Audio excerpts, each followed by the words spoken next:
নমস্কার বন্ধুরা, কেমন আছেন সবাই? আজ আমি বানাবো চকলেট কেক।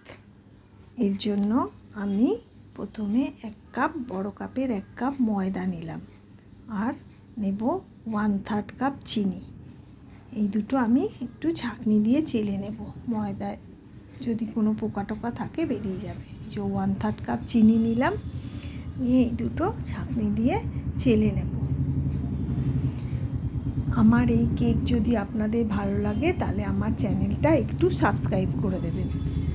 এর মধ্যে আমি 2 চামচ কোকো পাউডার দিয়ে নিলাম, দিয়ে সব উপকরণগুলো একটু মিশিয়ে নেব চামচ দিয়ে। মেশানো হয়ে গেছে। এবার এর মধ্যে একটু নুন দিলাম আর দিলাম 1 চামচ ভিনিগার। এবার আমি ব্যাটারটা আর কি তৈরি করব, যা যা দিয়ে সেগুলো দিয়ে দিচ্ছি। আর 1/2 কাপ ঘরে পাতা দই দিলাম, দিয়ে একটু মিশিয়ে নেব। তারপরে আমি 1/2 কাপ রিফাইন অয়েল দিলাম আর দেব 1/3 কাপ দুধ। এটা কিন্তু এগলেস কেক, ডিম ছাড়াই আমি এই চকলেট কেকটা তৈরি করব।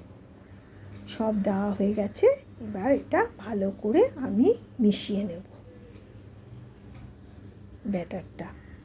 ব্যাটারটা খুব পাতলাও হবে না, ঘনও হবে না, এই রকম। এই সব শেষে আমি 1 চামচ বেকিং পাউডার আর একদম একটুখানি বেকিং সোডা দিলাম, দিয়ে মিশিয়ে নিলাম ভালো করে। আপনারা এইভাবে বাড়িতে চকলেট কেক বানিয়ে বাচ্চাদের টিফিনেও দিতে পারেন, খুব ভালো লাগবে, বাচ্চারা খুব আনন্দ করে খাবে। এবার একটা অ্যালুমিনিয়াম বাটিতে আমি বাটার পেপার রিফাইন অয়েল দিয়ে লাগিয়ে, আপনারা বাটার দিয়েও একটু গ্রিস করে লাগাতে পারেন, কেকের ব্যাটারটা ঢেলে দিলাম। আর এদিকে আমি গ্যাসে কড়া বসিয়ে আমি কড়াটা প্রিহিট করে রেখেছি। ননস্টিকের কড়া একটা স্ট্যান্ড দিয়ে বসিয়ে 10 মিনিট প্রিহিট করে রেখেছি। তারপরে এই কেকের ব্যাটারটা যেই বাটিতে দিয়েছি বেক করার জন্য, ওই বাটিটা বসিয়ে একদম ঢাকা দিয়ে দিলাম। আমি এটা 45 মিনিট বেক করব। মাঝখানে আমি খুলে দেখিয়ে দিলাম, এই যে কীরকম ফুলে উঠেছে। একবার খুলে দেখে নিয়েছি। তারপর 45 মিনিট বেক করার পরে এই দেখুন গ্যাস অফ করে আমি একটা ছুরি ঢুকিয়ে দেখিয়ে দিচ্ছি, একদম কিচ্ছু ছুরিতে লেগে নেই। এটা ঠান্ডা করে তারপরে আমি কেকটা বাটির থেকে বার করব। একটা প্লেট নিয়ে বাটিটা উল্টে একটু ট্যাপ করলেই বেরিয়ে যাবে কেকটা। এই যে সুন্দরভাবে বেক হয়ে গেছে। এরপর বাটার পেপারটা আমি খুলে দেব। আপনারা এইভাবে বানিয়ে খেয়ে আমাকে কমেন্ট করে জানাবেন কেমন লাগলো। এগলেস চকলেট কেক নিশ্চয়ই ভালো লাগবে। কেকটা বানানো তো হয়ে গেছে। এবার আমি ওপরে একটু চকলেট সস দেব।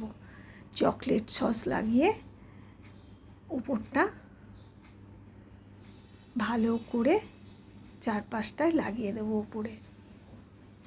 চকলেট সসটা লাগানো হয়ে গেছে। এবার আমি কটা জেমস দিয়ে একটু কেকটা ডেকোরেট করে দেবো। আপনারা জেমস নাও দিতে পারেন, আমি একটু দেখতে যাতে সুন্দর লাগে সেই জন্য কটা জেমস লাগিয়ে দিয়েছি। তারপরে একটু ঠান্ডা হওয়ার পরে কেকটা কেটে খেয়ে দেখবেন, দারুণ।